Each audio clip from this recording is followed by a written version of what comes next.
Hi, I'm Lizzie Harper from lizzieharper.co.uk, and today I'm going to paint a cosmos. It's the only one that's growing in the garden, so I hope it doesn't die on me while I do it. Do join me and I'll talk step by step what I'm doing and explain materials and techniques, and yeah, hopefully you can paint along with me. Equipment. So paper, I'm going to be using Stonehenge Aqua Hot Press. This is on a glued block, but all you have to do to release it from its glued block is to insert a ruler and do like that all the way around. You can of course paint with it on the block, but I don't like to do that. So yeah, Stonehenge Aqua Hot Press.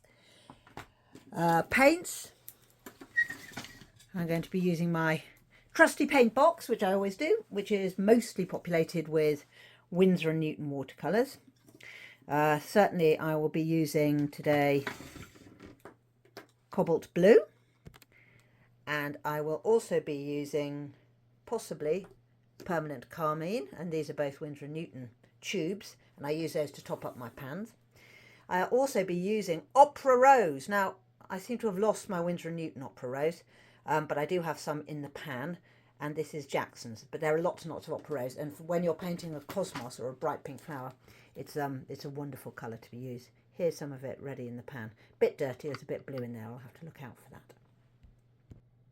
Paintbrushes, I'm going to be using Winsor & Newton Series 7 Sable, a size 1 and a size 2, because they have tips that cannot be beaten. There are good alternative synthetics available, such as Princeton Neptune, but I shall not be using those today. To draw the illustration up onto the watercolour paper, I'll be using an 0.5 lead Pentel P205 with an HB lead, and if I'm going to do any erasing, which inevitably I will, I'll be using this beaten bit of a Factis eraser. I also have a 10x hand lens, which is always very useful, especially when dealing with Asteraceae, composite flowers, which is what we're doing today. And the star of the show, my beautiful cosmos flower, which is right here. It's the only one I've got in the garden, so I'm not going to be able to pull it apart for you at the beginning, as I normally would do, to show you how it works. We'll have to wait till the end for that. But I will do to show you the difference between the disc and the ray florets, which we'll get to later. The final bit of kit that I'm using is this clip. It's got a clip like this on this end, which holds a tube which a flower will go in, and it's got a clip on the other end which attaches to my desk. It's very useful because you can angle it and get your flower at exactly the right position for you to draw. I don't know what they're called though, so I can't really give you a link to them, but search them up. Desk clamp maybe? I'm not sure, sorry. With the flower, the first thing to decide is how much of it I'm going to draw. Now, these leaves, which are distinctive, they're opposite. They grow opposite one another, and they're what's known as bipinnates. So they're divided once, and then they're divided again. So that's a species thing. So I want to show one of those leaves, but I don't want to spend the whole time drawing leaves instead of drawing the flower, because I think you guys are more into the flowers than the leaves. So what I'm going to do is take a pair of scissors and snip the flower. That was meant to be a neat snip. As you can see, it was not. I'm going to put the leaves back in the jug, because I might refer to them later, and the flower I'm going to pop in the flower holder that I showed you just now. Okay, so I'm just going to draw the flower now. I'm going to start by putting a very pale circle in, and that's where the center of the flower is. And then because the angle is slightly foreshortened, I'm just putting very pale dotted lines to suggest where the edge of the petals are going to go. I'm going to tell you a little bit about the botany of this cosmos daisy, or garden cosmos, in a minute or two. Okay, that should give me enough to start with. So I'm now going to start by drawing the petals. So each of these petals, it's a ray floret, it's called. Okay, so that comes down like this, back into the center. And then I'm going to look at the space between the petals, which is like a long curved triangle. It's called the negative space, this shape. It's very useful if you're drawing to look at that to make sure that the things you're drawing, the positive spaces, are going to be in the correct relationship with each other. This one overlaps the next petal around, comes down, and that goes behind there. Okay, so each of these florets has a lobed tip, which you can see. Okay, now there's a space between this and the next one, but it continues to be in that circle. It bends slightly, that does. Whoosh, back into the middle. Yep, that's all right. And then this one, this is always tricky when you're filming because you can't turn things round as I would do, but that's part of the challenge, isn't it? So it's foreshortened, so you can't see the lobing quite as clearly here.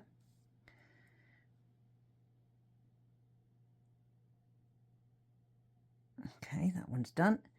And then there's a little space there. And then this one comes out like this.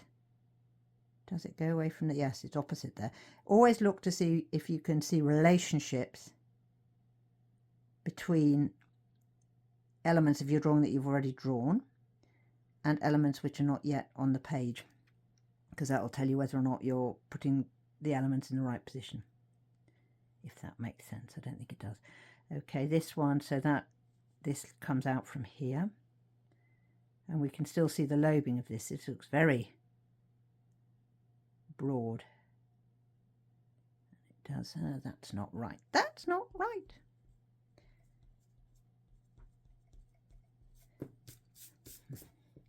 Looks like this isn't going to rub out very nicely. That's worth knowing. Sometimes sheets of paper, for no real reason, seem not to be very good at accepting it when you want to rub out on them.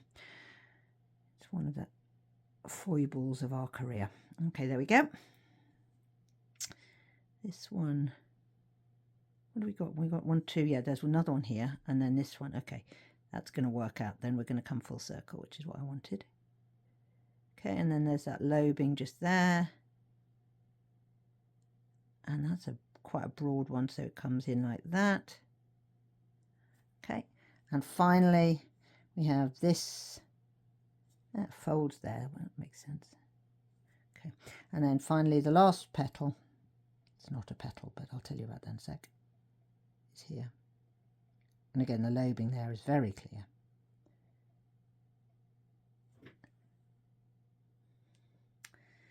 Okay, that looks a bit weird, but it's going to look a bit weird because of the angle. Okay, so now I'm going to plot in the leaves. So there's one comes out here, one bit of the leaf comes out like this. Just have the confidence to draw it, and it's very, very thin. The leaves are all divided and subdivided. Now the stem you have to follow from the middle of the, with your eye, from the middle of the flower. Make sure that the stem is going to grow up into there. Otherwise you'll have a stem that has nothing to do with the plant you're drawing, which is no use at all. And they're quite thin, elegant stems, the cosmos stem. She says, making it fat and ugly. Whoops. Okay, and then what happens here? So this, here we have the leaf. So this is it's where it attaches. It comes all the way out here and actually beyond the flower. Okay. So, and then you've got the first lobe here, which curls behind the stem.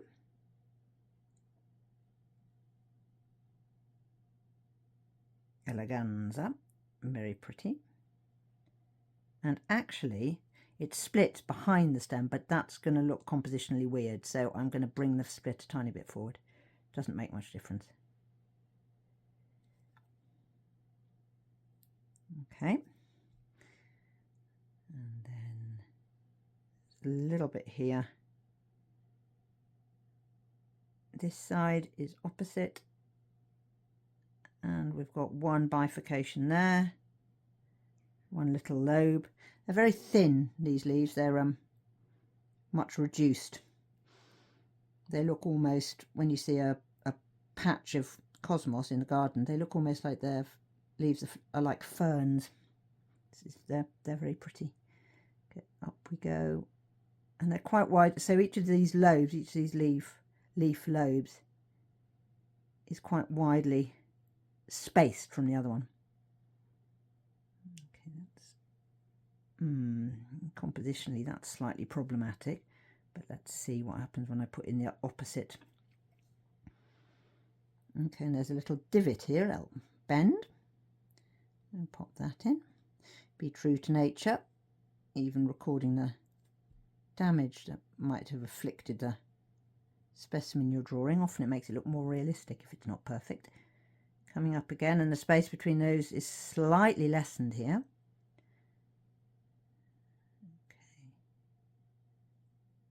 Okay. Oh, is that a bit too thin? No, that's all right. I can imagine worse. Oh, okay, it's not perfect. But then, nothing I draw ever is. Okay, and again, they're parallel to each other in effect. Okay. And back to the anchor point, back to the central rib. And then this top one, whee! Okay, I've made that slightly too long, but literally it really doesn't matter. Comes back there. I'm going to oh dear, I'm going to redraw this stem because it's too thick. And there's also that slightly, there we are, that's better. That's slightly amplexical, that slightly clings to the stem. Okay, now the heart of the flower. So this flower is in the daisy family, also known as Asteraceae. So I'm there as, if you look in the heart of here, see, sorry, I'll have to undo that. Can you see, if it doesn't wobble around, there are these little things. I'm going to zoom in and see if I can explain this to you without tearing the plant apart. So, if you look very carefully, these things here, each of these little things here is actually what's known as a floret. So each of these, that one, that one, that one, is a tiny, tiny flower. And these ones in the middle, they're just buds. So each of these is called a disc floret. Later, when I've drawn the flower, I'll pull the flower apart and explain it to you in a bit more detail. The pink bits, meanwhile, zooming out, each of these is known as a ray floret. In this particular flower, the ray florets, each of these, which we'd probably call a petal if we didn't know better, is sterile, which means it's not going to produce seeds, whereas each of the flowers in the middle, each of these disc florets, will produce a seed, and it's got male parts, which is the stamen with the anther and the filament. The anther produces pollen, the filament is the stem for the pollen producer, and then they've also got the female parts, which are the style and the stigma, and then the ovaries, which will be fertilized in due course. Right, zoom out, zoom out, zoom out. Okay, back to the drawing, back to the drawing. So let's have a look how I'm going to tackle the center there, looking at the flower all the time. So now is the time to step back and examine the flower. And what's happened here is this looks way too thin, this petal, and the reason why is because it folds over, but I haven't shown that. So if I add that fold, whoops, maybe not quite as darkly as that, goodness me, then that makes more sense. The other thing I'm also going to plot in at this stage is the folds on each of the petals. I'm including this drawing bit because I know that various people who watch my YouTube films often request this. I know it's not very glitzy, not very glamorous, but you want me to show you the drawing stage? Here it is in all its not particularly impressive glory. Okay, and then follow that down, and then this one here, which is folding up again less there and then down. Interestingly, there's very little branching on these folds or these veins, and you can use them to emphasize the positioning. So I still think this is too short. I think it needs to come out to there. Okay, so can you see I kind of dab with the rubber rather than rubbing, because this paper seems not to be playing ball really. So make sure that's in the right position, and then this comes out like that.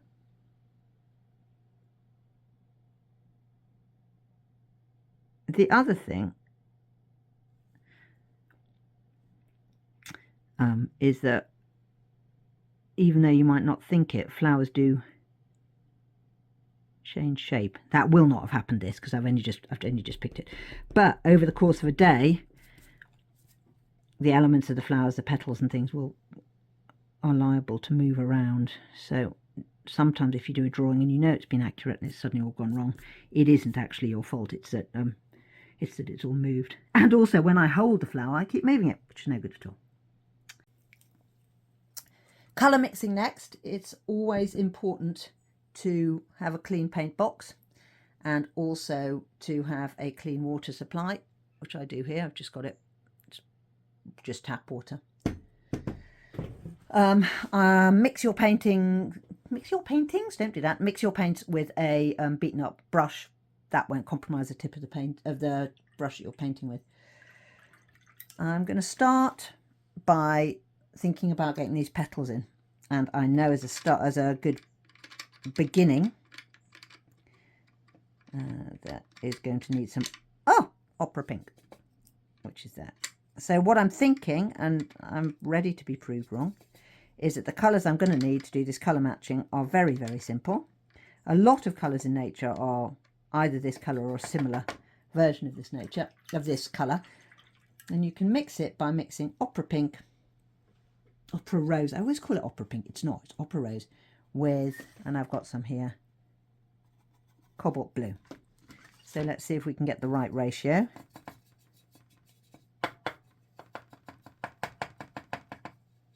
Maybe we've gone a bit too. I'm going to add a bit more blue because I'm a bit confused by this.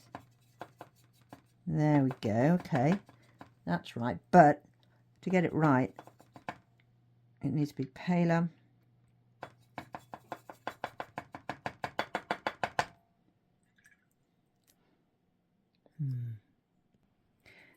That colour does work, but I'm going to try a different way that might be a bit closer. Wow, that's almost a perfect match, isn't it?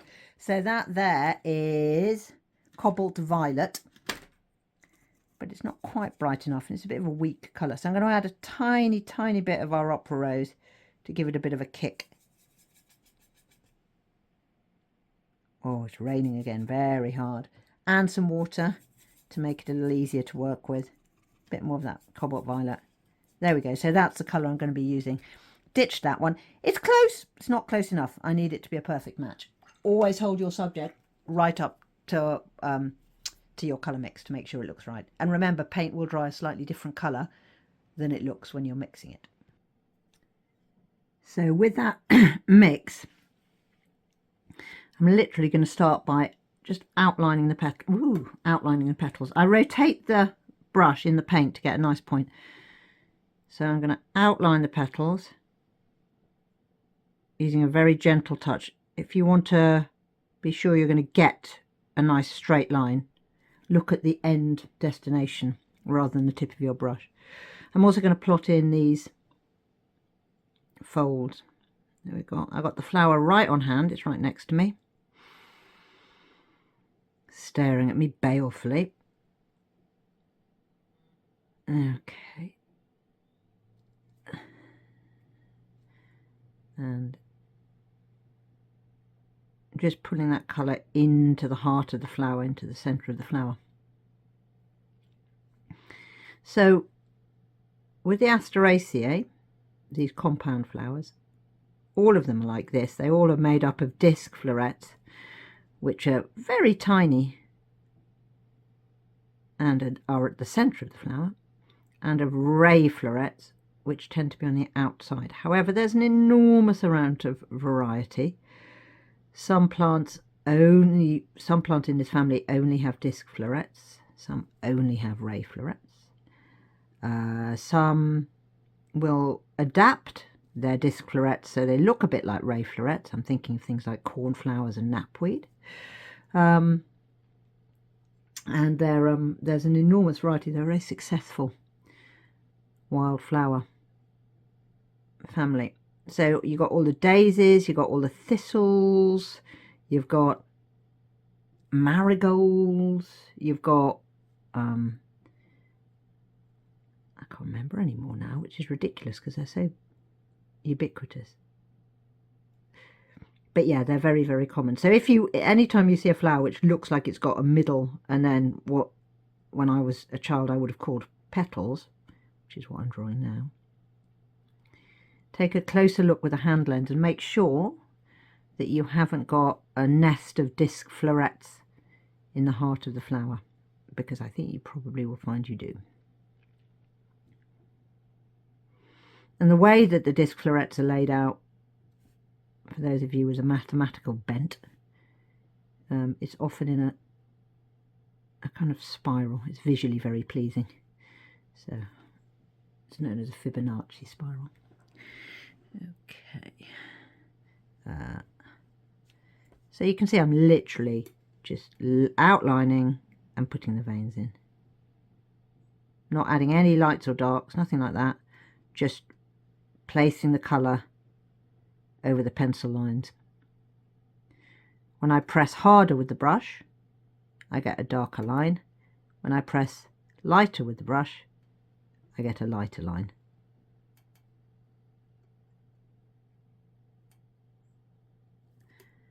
And because I trust this brush, I know it's not going to splurge paint all over the page or anything like that. There we go. Okay. I did do a whole series of videos trying to find a synthetic alternative to these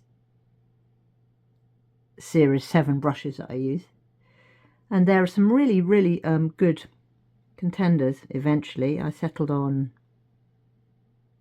Princeton Neptune as my favourite. It's very personal, but if you want to take a look, all those films comparing different brushes are on my YouTube channel, so yeah, take a look.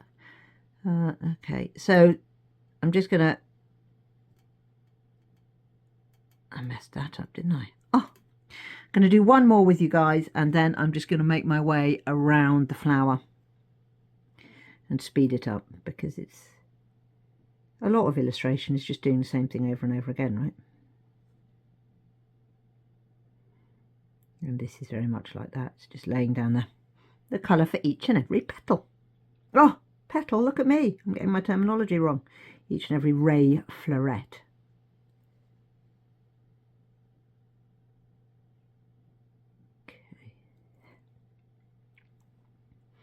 So these flowers they're garden flowers in Britain, which is where I live, as well as in America, North America. They're native to South America. I believe they're native to Mexico. And when the Spanish went over to South America, the conquistadors came back with, amongst a lot of other loot, hundreds of these cosmos daisies, and the friars, the monks who had been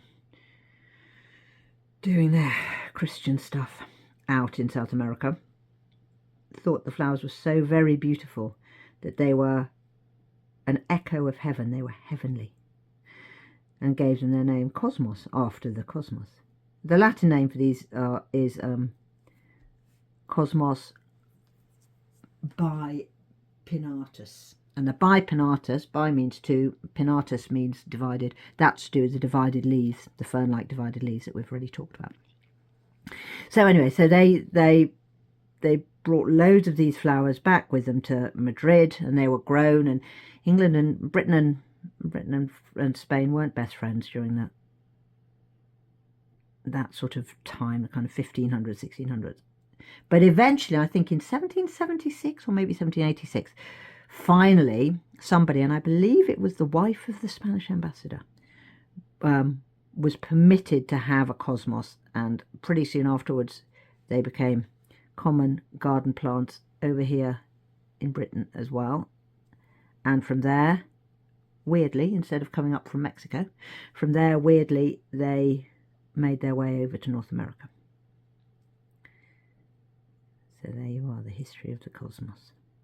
The history of the cosmos flower, not the history of the universe. Right, I'm now going to go around and paint in the rest of these, and I will speed it up and get back to you.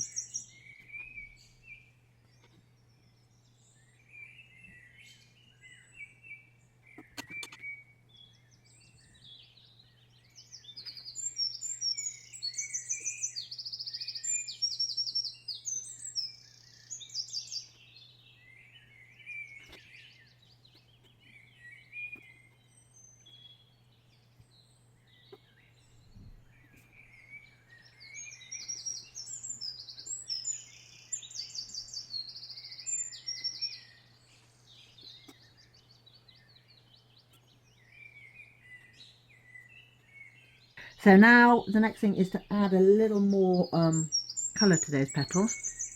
So using that same mix that we've got here, which is the cobalt violet,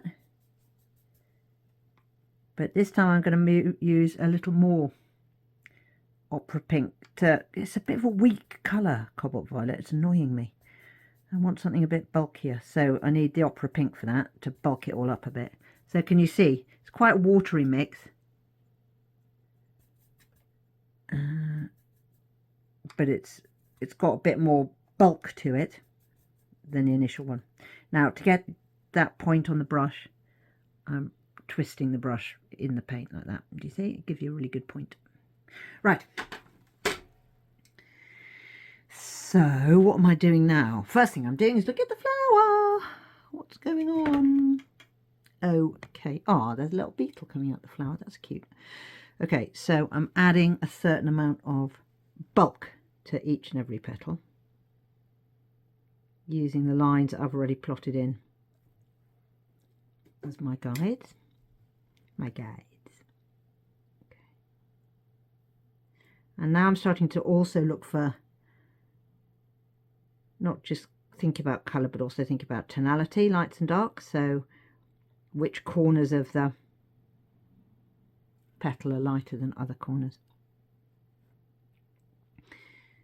Where is shadow cast and why? So yes, the centre of the flower is darker, and it's darker because the coloration of the petal is darker, but it is also darker because this area of disc florets, which is called the receptacle, is casting a slight shadow below it. Now, the receptacle of Asteraceae species of composite flowers, it can be rounded or it can be domed, or it can be pretty flat. In this case, with the cosmos, it's pretty flat, but it's worth looking. Think of Echinacea, maybe. That's a very good example. Or even something like Black-Eyed Susan, perhaps, playing to the American audience. Both of those have central receptacles made of disc florets, but they're very domed. They're certainly not flat like the cosmos. Okay, so just adding a bit of bulk to the colour. Looking for my lights and darks now. Now, when you do watercolour, the lights, your highlights in any painting, are going to be the untouched paper, the paper where no paint has landed. So what you really need to be careful of is not swallowing up your highlights, not swallowing up the areas of paper which need to be left white in order to show where the highlights in your illustration art. It is the number one mistake that people make with watercolours.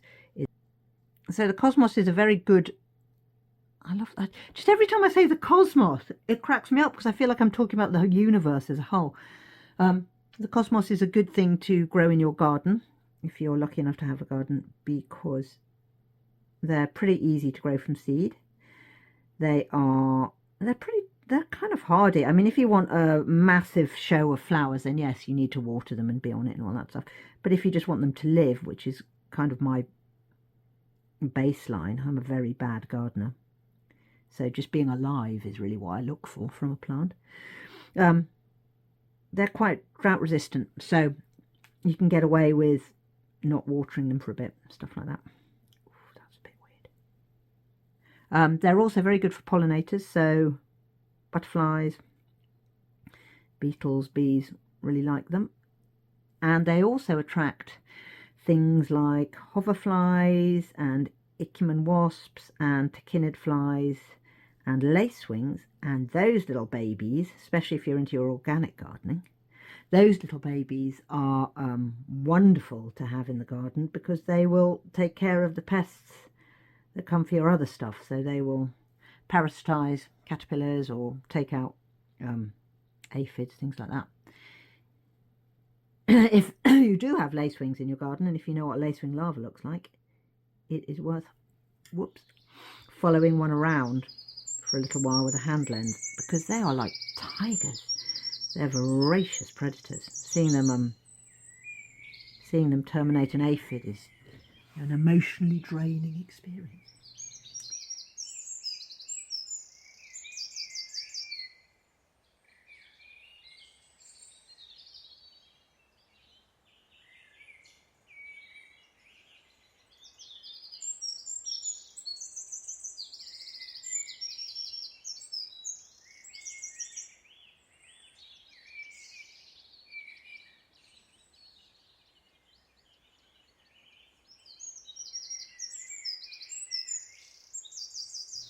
So this is all going to dry now. It's going to take a little while. While that dries, again, colour matching, yeah, we've not gone too wrong so far. While that dries, I'm going to work on some of the greens. When you mix a green, you can use a pre-mixed green. This is a Daniel Smith spring green, quite brutal.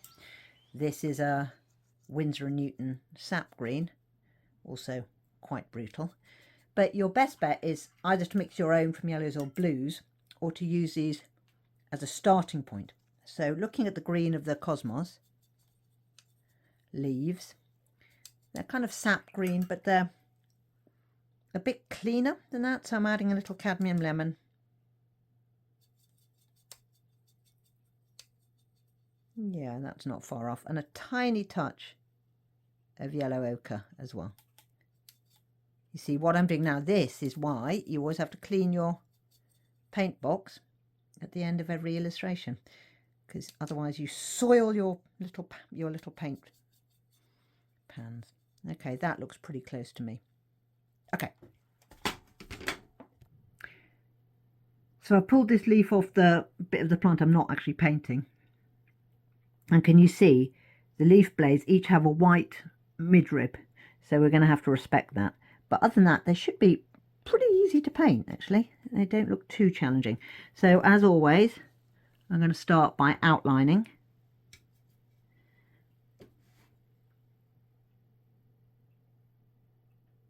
Just like that.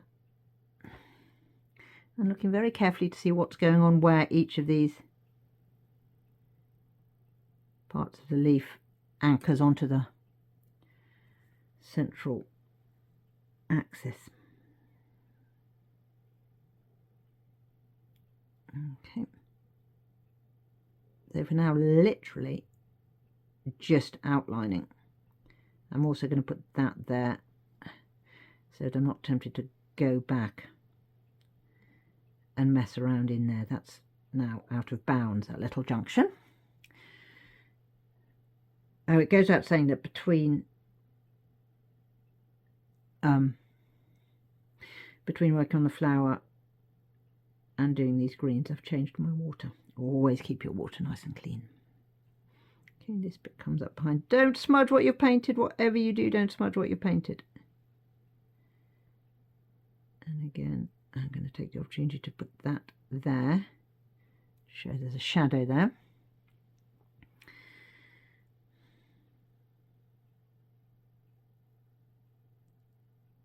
Out we come.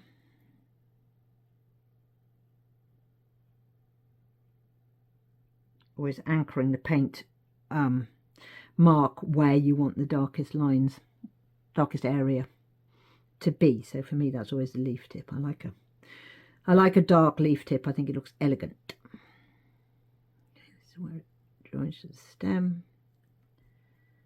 And do you remember we were saying it's very, very, very slight suggestion of it clasping the stem, so we need to make sure that's there. Okay, so I'm going to go on outlining that now.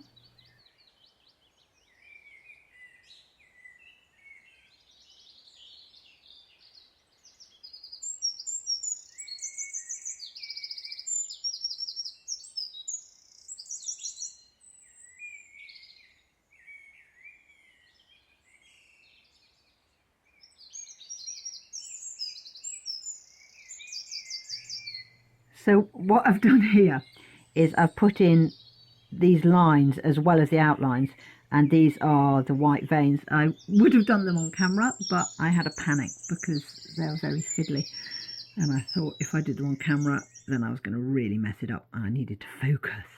Right, so now those are in there, what I'm going to do is plot in the green. Still got some of that green, that mix that we did. Plot in that green and leave those white veins if I can. So I've already done it down here. Whoop.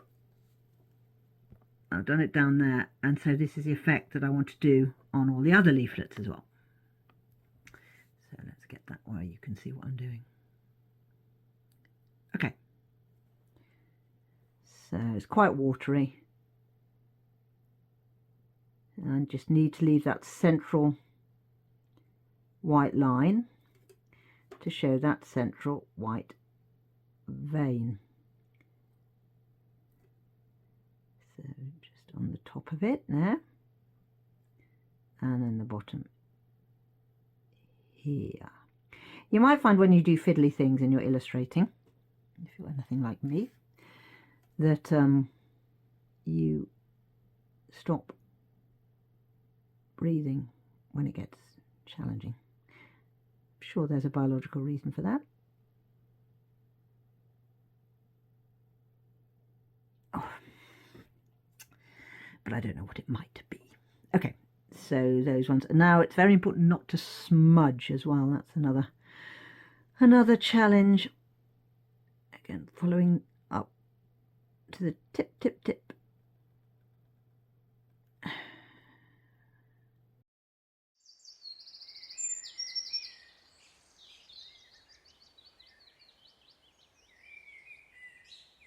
I'll leave it a second or two till these two bits of green are also dry, and then we can change the water and do a top wash on the petals. So I've mixed up what we'll use for the top wash, and this is a close match to the petals, so I'm quite pleased with it. And it is a mix of, this time we've been using again Opera Rose, but the blue I mixed in with isn't cobalt blue this time, it's cerulean, and it's actually led to a colour that I'm happier with. So that's going to go over the whole lot. I'm not going to lie, there's a bluntness to the edges of these petals which I'm really not very pleased or happy about. I think it's because of the cobalt violet, which is kind of a weak sort of a colour.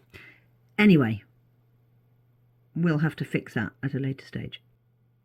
Making sure that the colours are truly mixed, they keep separating out into blue and pink. I'm now going to, with water, clean paint, all that stuff, lay this over the whole petal. I really hope I'm not going to mess this up here. Oh gosh, that's too dark. Okay, all right, so that's too dark. Okay, hold on. Let's just finish what I'm doing. And knock that back, pull it down a bit, and then we are going to recourse to a bit of tissue paper to pull a little bit of that colour off. Just dab it.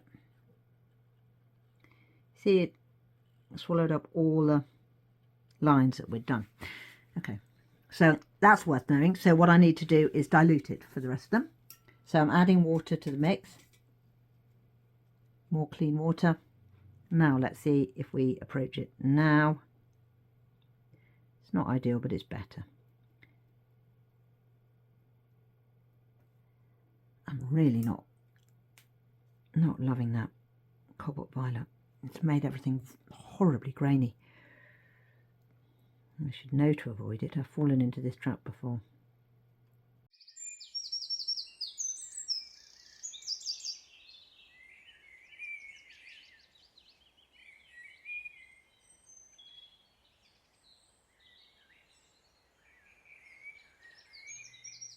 While the flower's dry, I'm going to put some darks into the leaves. So this is the same green that we had, but I've also mixed in some cobalt blue and a tiny bit of purple. Any purple will do. In this case, it is Windsor Violet. And what I'm going to do is just pick out the tips of the leaves. So any part that's darker than the rest,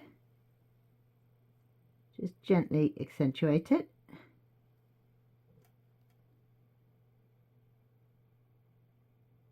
Whoops.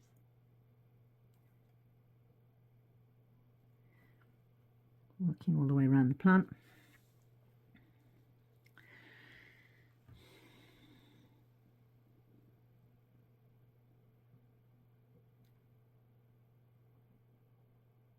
I'm also going to delineate that edge of that central vein a bit, and here let's make sure we know what's going on.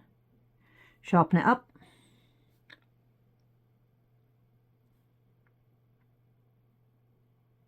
There as well.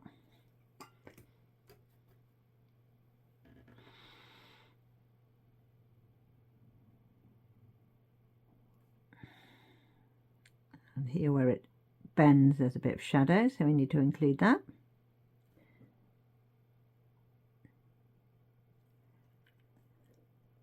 And here it casts, the flower is casting its, the ray florets are casting their shadow on the leaf. Crisp that up. More of this dark.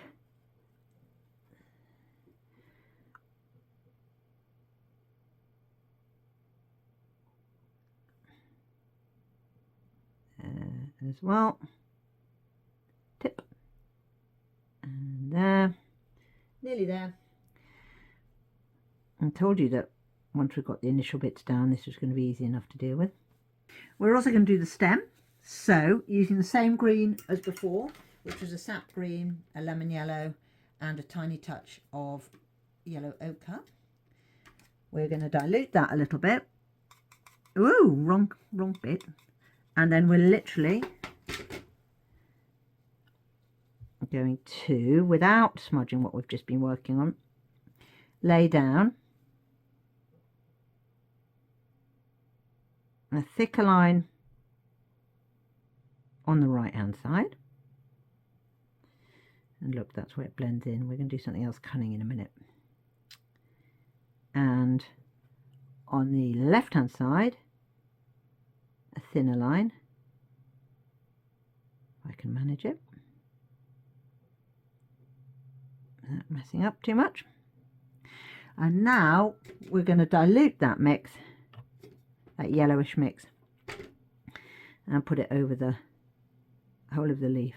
So we should still be able to see the white veins without too much trouble, but it should give a bit of bulk to the leaf and also unify the leaf with the stem,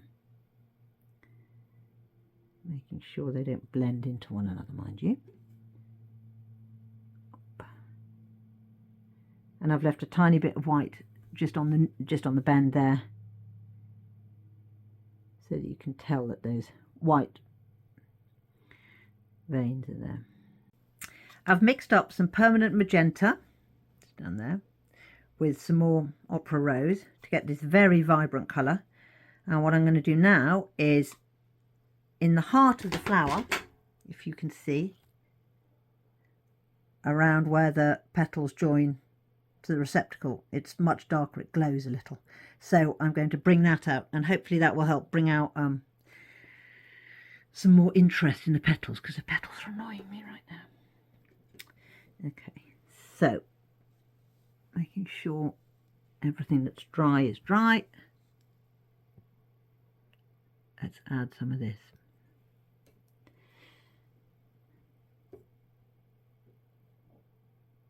It's only right at the very heart actually, so I'm using a very gentle touch. I don't want to go too dark too soon.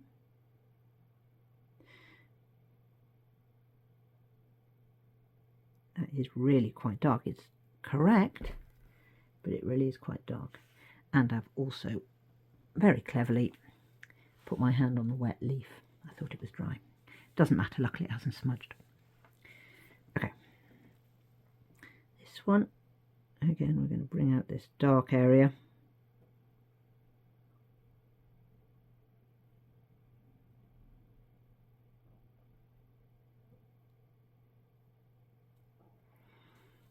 It's looking a bit more purple than I would have liked. I wanted it to be pinker, but once you've started, you kind of have to treat everything the same, otherwise it looks weird. I know what we'll do though, don't worry. Go around, do this.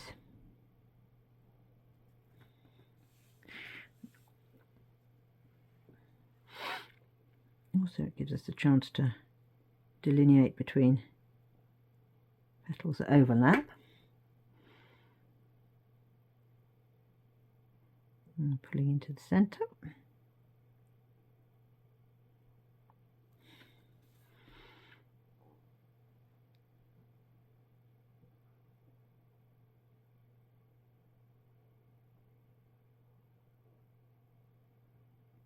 You can always tell when one of my paintings isn't going particularly well because I go strangely silent.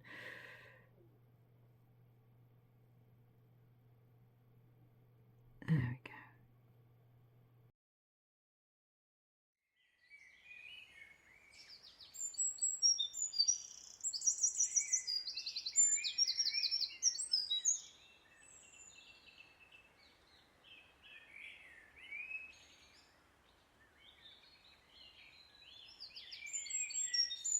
Now with almost pure opera rose, I'm just going over those bits where we took the flower colour into the centre, rotating the page as I go to make it easier.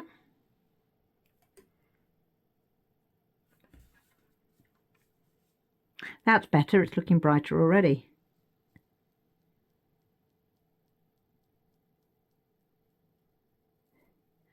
Yep, that's all much better. Oh gosh.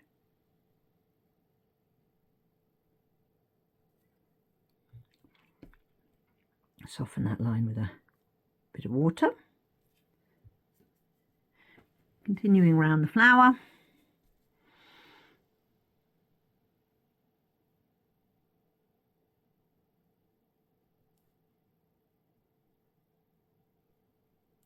Looking at the flower the whole time.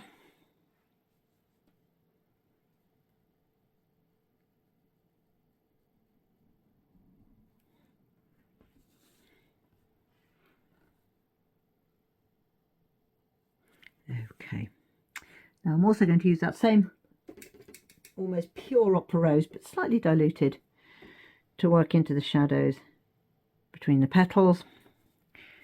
So this one casts the shadow here, and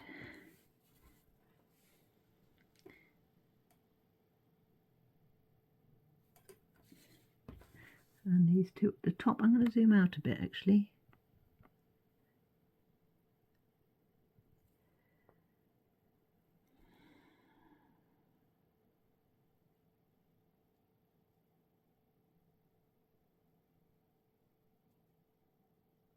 This is again just trying to get some bulk into those petals, and also simultaneously to sharpen them up, because I don't like the blunt effect that the cobalt violet paint has given us.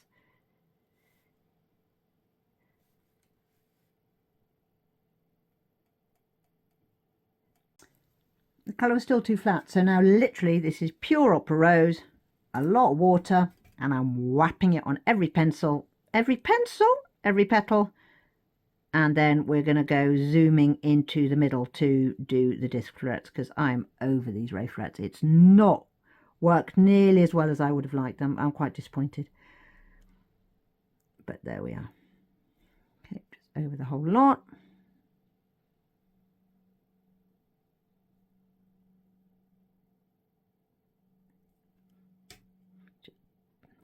And again, rotating the page as you go round. Can you see I'm still leaving those hairlines between the petals, between the ray florets, so they dry individually of each other.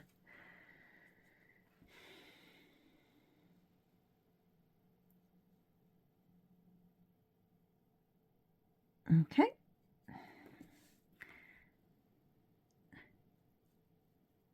I do love how bright opera rose is. It's a ridiculous colour.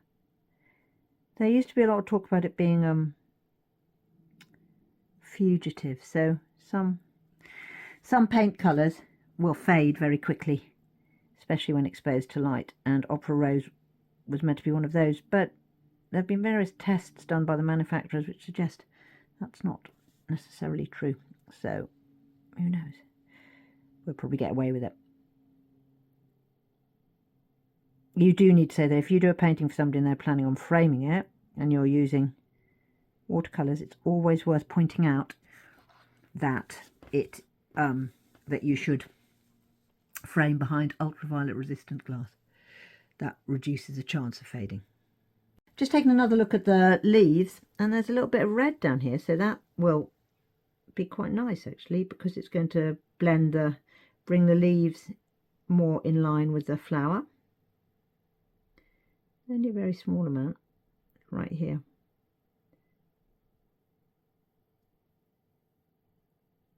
So there we go. And the stem itself also, I'm going to soften that edge there. The stem itself is slightly flushed, very slightly red. So I'm going to take a palish mix and bring that down.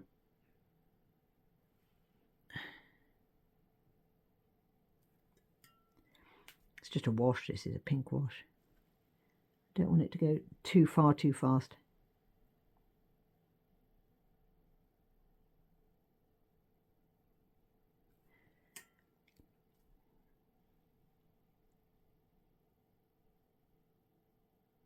Okay, that's all right. And that also helps make sense of what's going on down here with the leaves being very slightly red. For the disc florets in the centre of the flower, I'm going to start by just using straight from the pan, cadmium yellow deep. And looking very carefully at the structure of the flower, I'm going to zoom in so you can see what I'm doing. And then I will outline each of these. So each one seems to have 5 tiny petals. So just outlining those. Oof. A scale of what goes on in the centre here is crazy. Often when you're working with composite flowers, you just sort of wish everything was rather larger. There we go. So just going all the way around these edge ones to start with. It's moments like this when I'm doing really fiddly stuff. I'm terribly short-sighted, and as I've got older I've also become rather long-sighted. I thought they might counteract each other, but no. And if I still though, if I want to get really up close to something, a good way of doing it is to take my contact lenses out so I'm very, very blind, like a little bat. And for fiddly work that can be useful. I certainly do that when I'm painting moss, but I'm not going to do it now because there's not a lot of this to work on. I hope we can manage to make it work without taking my lenses out. Okay, right, I'm going to let that dry. And then for the inside, even though they're the same structures but in bud, I'm going to mix in a tiny bit of lemon yellow, well, cadmium lemon, sorry, and outline that as well. Now that needs to dry. It's dried and I've diluted that yellow. I'm just going to work into the central disc florets a little more. And then the next step will be to knock them all back with a bit of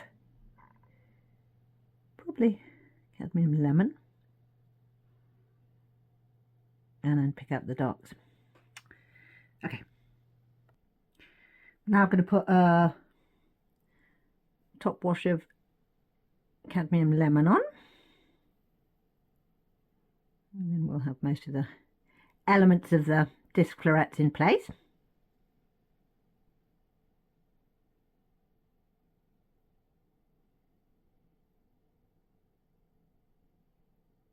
And then let that dry. There's a lot of letting things dry.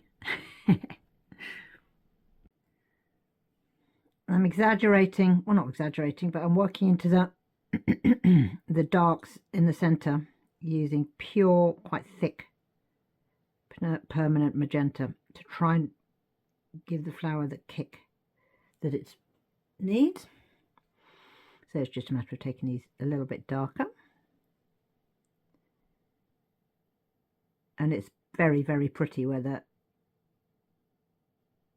gold of the disc floret hits that deep dark kind of magenta colour at the centre of each of the ray florets.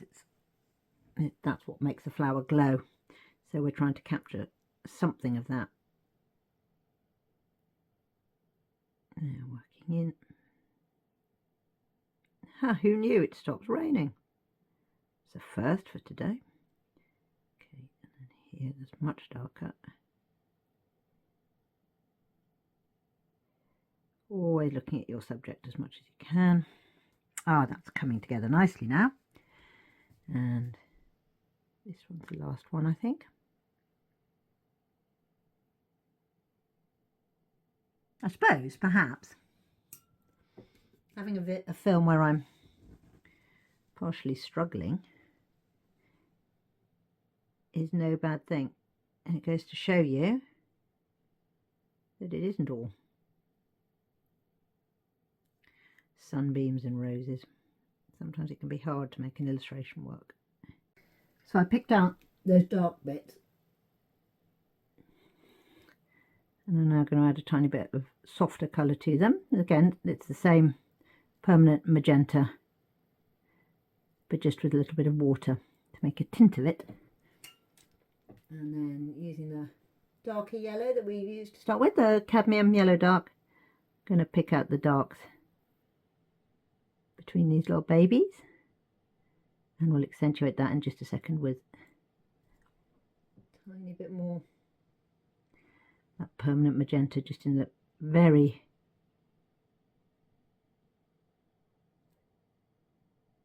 deepest shadowed bit. There.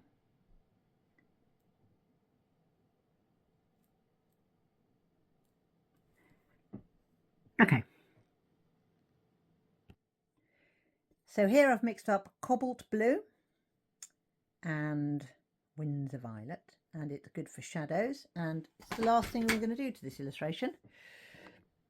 We're going to add some shadows.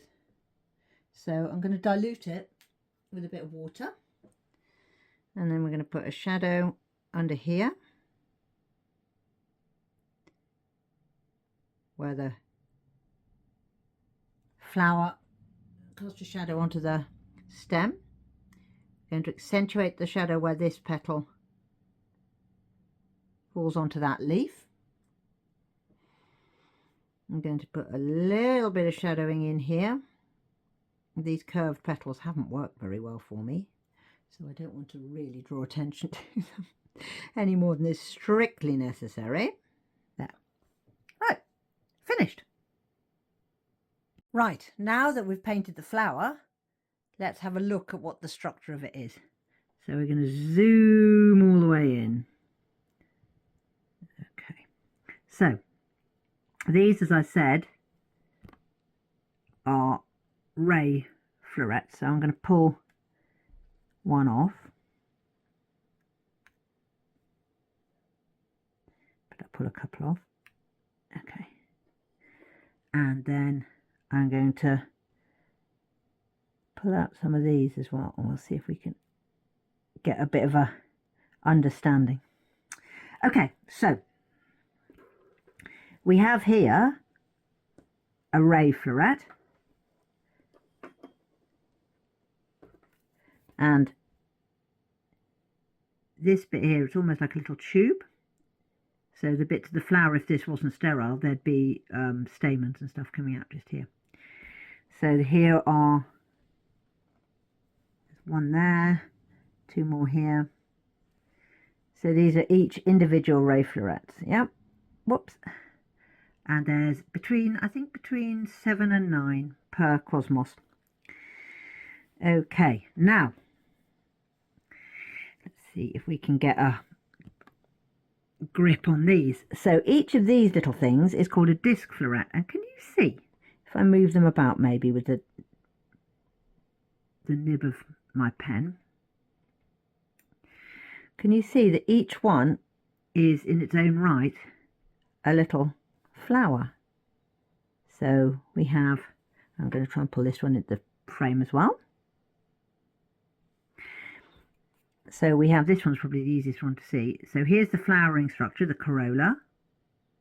Here at the top is the stigma. So those are the bits that catch the pollen. They go down that tube into here where the seed will develop. And this one, I think at the top we've got, yeah, those are those. Anyway, there are stamens because they have stamens and stigma. And around the bottom, which you can't see, you would be able to if we had it on black paper, is some white hair, and that becomes what's known as papas, which is part of the seed.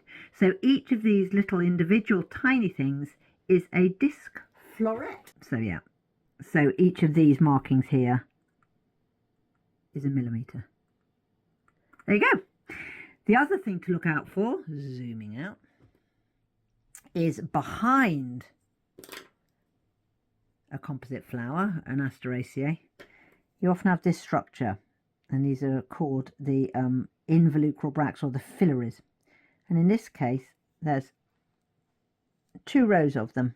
Can you see? So there's an outer row, which are these green ones, and then there's an inner row, which are these membranous purplish ones. And depending on what happens on the involucral bracts, it can be, with different species, quite important in terms of telling what species they are. There you are. Super quick tour of a composite flower.